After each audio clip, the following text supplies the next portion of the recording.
Terima kasih untuk Anda yang masih bergabung bersama dengan kami dan kami juga masih mengundang Anda untuk bisa berpartisipasi pemirsa di WhatsApp interaktif kami di 0812 di 8788 di 3723 seperti yang tertera di layar televisi Anda nantinya.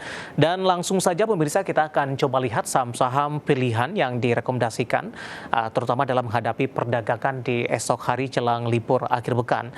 Dapat Anda saksikan grafis di layar televisi Anda pemirsa, saham-saham pilihan yang direkomendasikan tampaknya didominasi oleh saham-saham perbankan big cap, tadi pun juga sempat kita ulas sebelumnya. Yang pertama ada BBCA direkomendasikan buy on weakness dengan support yang bisa diperhatikan di 9.300 hingga 10.300. Kemudian ada Astra International direkomendasikan buy di level supportnya di 5.000, resisten hingga ke 5.400. BBNI buy on weakness, support yang bisa diperhatikan di 5.250 hingga targetnya ke 6.000. Inco lebih ke arah trading buy dengan supportnya di 4.010 hingga 4.490 rupiah per sahamnya. 4 saham pilihan yang direkomendasikan dan lagi-lagi keputusan investasi tetap ada di tangan pemirsa IDX Channel. Baik, kita lanjutkan kembali perbincangan bersama dengan Bapak Rio Rizaldi, founder Galeri Saham. Pak Rio, 4 saham pilihan yang direkomendasikan Pak, yang pertama ada BBCA. Tadi pun sebenarnya sempat kita ulas Pak Rio, tapi Anda lebih rekomendasikan buy on weakness. Boleh direview singkat tidak Pak? Buy on weakness di level berapa untuk BBCA dengan memperhatikan level penutupan perdagangan di sesi kedua hari ini, di mana BBCA ditutup melemah di 9.500 rupiah per sahamnya. Ya, jadi pada dasarnya tren major masih naik, jadi pada dasarnya buy on weakness pada BBCA akan menjadi strategi yang sangat menarik, di mana level support di level 9.300 dengan level resisten dari 10.300. Mengingat kinerja yang relatif secara ekspektasi akan positif, pada dasarnya ini menjadi saham pilihan yang sangat menarik di tengah market yang sedang sideways. Baik, dari BBCA kita beralih ke saham pilihan selanjutnya. Ini datang dari saham perindustrian, ada Astra International juga direkomendasikan buy dalam hal ini. Dalam beberapa perdagangan terakhir, Pak Rio, Astra International sudah mengalami pelemahan yang cukup dalam Pak, bahkan sempat diperdagangkan di bawah level 5 ribuan. Dari sisi fundamental, tampaknya dari skandal global ini memberikan dampak yang cukup signifikan, dan terbaru kemarin juga beberapa lembaga pemeringkat ataupun lembaga sekuritas dunia juga menurunkan peringkat dari atau rekomendasinya untuk Astra International ke harga yang lebih rendah. Tapi dalam perdagangan hari ini Astra International ini mencoba untuk bangkit. Bagaimana Anda melihat apakah momentum ini dimanfaatkan untuk buy untuk Astra International? Apakah secara teknikal sudah menunjukkan tanda-tanda untuk membalikan arah, Pak Rio? Ya, pada dasarnya Astra, kalau kita singgung sedikit mengenai fundamental, pada dasarnya yang menarik dari Astra adalah harganya turun terus, tapi secara EPS 3 kuartal tahun lalu itu relatif kuat, bahkan meningkat dibandingkan year on year sebelumnya. Jadi pada dasarnya penurunan tidak karena kinerja, tapi lebih kepada karena sentimen. Jadi pada dasarnya Astra coba tunggu di level support itu di level 5.000, walaupun udah deket ya. Jadi ini sudah bisa menjadi level untuk melakukan cicil pembelian, di mana resisten jangka pendek ada di level 5.400. Sementara masih trading buy aja, tapi sambil dicermati perkembangan secara sentimen.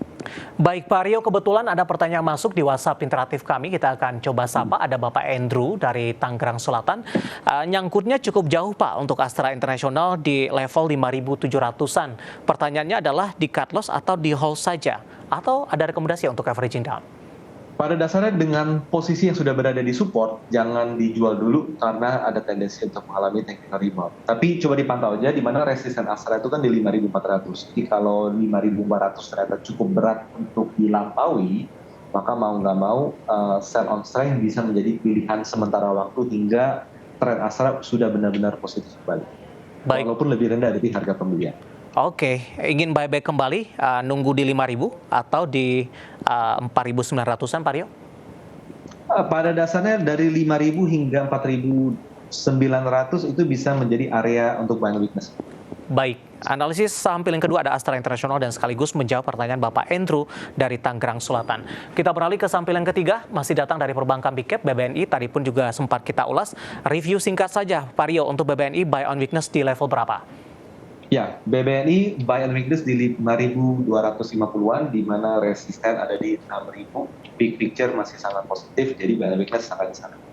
Baik, dengan target price di 6.000 pemirsa, dengan support yang bisa diperhatikan di 5250. Kita beralih ke saham pilihan terakhir, ada Inco. Pak Rio, Anda juga rekomendasikan ketika saham-saham berbasis nikel mengalami pelemahan. Inco sebelumnya juga tidak bergerak kemana-mana ketika saham-saham lainnya sudah mengalami kenaikan dan cukup signifikan. Namun dalam beberapa hari terakhir, Inco justru kembali menguat dan berbalik ke zona hijau. Pak Rio, penutupan hari ini di 41110, sebelumnya sempat tertekan ke 3.900-an. Analisis Anda untuk Inco? Ya, Inco bergerak pada fase sideways, jadi untuk melakukan trading, swing trading ini sangat memungkinkan, di mana level support di level 4.010 dengan resisten di 4.490, jadi itu adalah range menarik untuk melakukan transaksi jangka pendek pada Inco. Baik, Anda lebih merekomendasikan trading untuk Inco. Sebenarnya prospek Inco untuk jangka menengah seperti apa, Pak Rio? Pada dasarnya dengan melihat sentimen nikel di Indonesia, pada dasarnya harusnya tetap akan positif, Pak. Cuman memang secara mekanisme pasar masih lebih banyak yang menjual, sehingga harga saham ini belum terlalu banyak kemana-mana hingga ada sentimen baru yang lebih solid ya Pak. Baik, apakah menunggu juga untuk rilis kinerja Pak? Hampir pasti iya. Baik, 4 saham pilihan yang direkomendasikan pemirsa ada BBCA, Astra International, BBNI, dan juga ada Inco. Dan lagi-lagi keputusan investasi tetap ada di tangan pemirsa IDX Channel. Pak Rio, kita masih punya satu segmen lagi, masih ada beberapa pertanyaan lainnya di WhatsApp interaktif kami. Nanti kita akan coba ulas dan pemirsa kami akan segera kembali sesaat lagi. Kita sudah sampai di segmen terakhir dan terima kasih juga untuk Anda yang masih bergabung bersama dengan kami. Baik, kita lanjutkan kembali perbincangan bersama dengan Bapak Rio Rizaldi selaku founder Galeri Saham. Pak Rio, waktu kita cukup terbatas Pak, ada beberapa pertanyaan lagi yang masuk di WhatsApp interaktif kami. Yang pertama ada Nongki dari Bandung, Jawa Barat menanyakan saham keras Pak. Saham ini tampaknya sudah lama tidak direkomendasikan dan sudah lama juga tidak dibahas nih Pak Rio.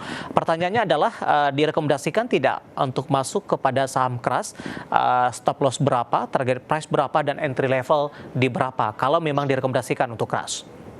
Keras pada dasarnya masih bergerak dalam fase sideways, di mana terdapat support di 140 dengan resisten di 150, jadi nggak terlalu lebar-lebar amat.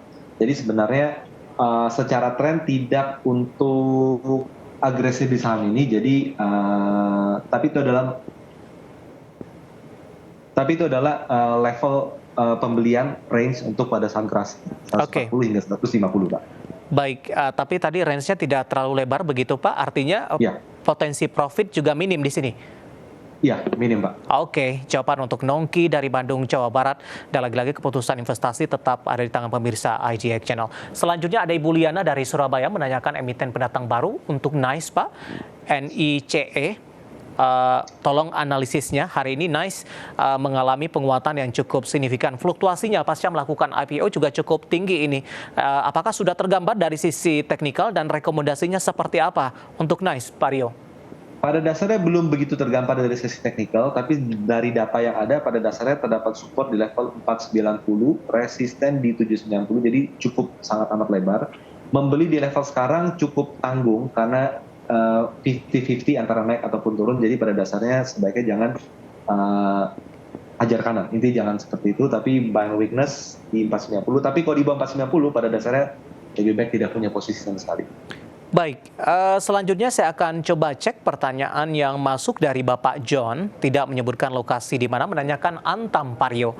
Antam bisa tembus di bawah 1.500 tidak? Kalau ingin masuk di harga berapa direkomendasikan untuk Antam? Oke, sebenarnya tidak ada alasan untuk masuk ke Antam karena saham ini masih strong downtrend, bahkan dia sudah gagal bertahan di atas support kuat 1580. Strategi sebenarnya lebih ke sell on strength.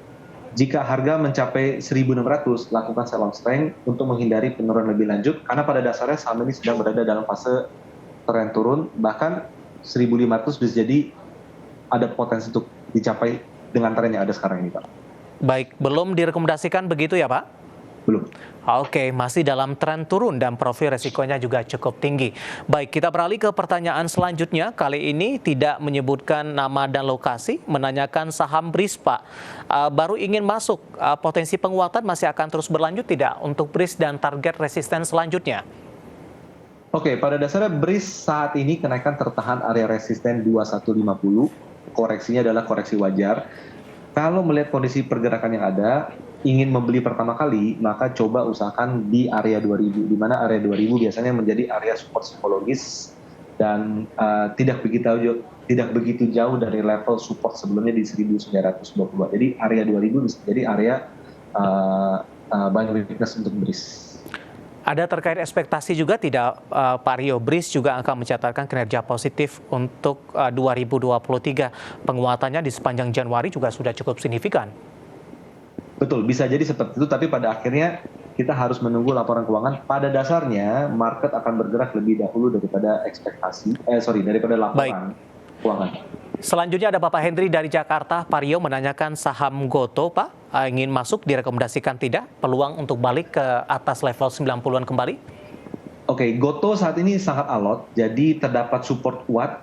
Satu-satunya support kuat Goto saat ini ada di 84 hingga 80, itu level support kuat Goto. Kalau mau masuk, lebih baik menunggu dia bisa breakout level konsolidasinya. Resisten ada di 92, jadi kalau dia bisa ke atas 92, baru pertimbangan untuk masuk. Tapi kalau dalam kondisi sekarang, lebih banyak resikonya daripada peluangnya. Baik, Pak Rio, Goto terkait juga kinerja ini juga sangat dinantikan oleh para pelaku pasar dibandingkan dengan rilis-rilis kinerja di kuartalan. Tampaknya ini juga momentum ini, ada sinyal, ada perbaikan kinerja untuk Goto. Apakah ini juga akan mampu menggerakkan harga ini paling tidak untuk di atas 90-an kembali nantinya? Ya, jadi dengan kondisi dia bisa bertahan di atas support kuat 80-84, pada dasarnya ekspektasi pasar adalah lebih cenderung positif. Nah, tapi kita sebagai trader lebih baik kita menunggu hingga ada konfirmasi pergerakan di mana jika berada di atas 92, maka relatif market lebih positif kepada Goto, dan di sanalah kita baru melakukan pembelian. Baik, untuk Goto, jawaban untuk Bapak Hendri dari Jakarta. Sebenarnya masih ada beberapa pertanyaan lain, tapi waktu kita cukup terbatas. Dan pembahasan Goto tadi, Pak Rio, tampaknya sekaligus mengakhiri kebersamaan kita di IDX Session Closing untuk kali ini. Terima kasih untuk Anda yang sudah berpartisipasi di WhatsApp interaktif kami, dan silakan bergabung bersama kami kembali di waktu dan di program yang sama di perdagangan hari berikutnya. Pak Rio, terima kasih juga sudah bergabung. Sehat selalu, Pak. Terima kasih, Pak David. Baik, ada Bapak Rio Rizaldi, founder Galeri Saham. Akhirnya, saya David San Oval dan seluruh kerabat kerja yang bertugas mengucapkan terima kasih dan sampai berjumpa kembali.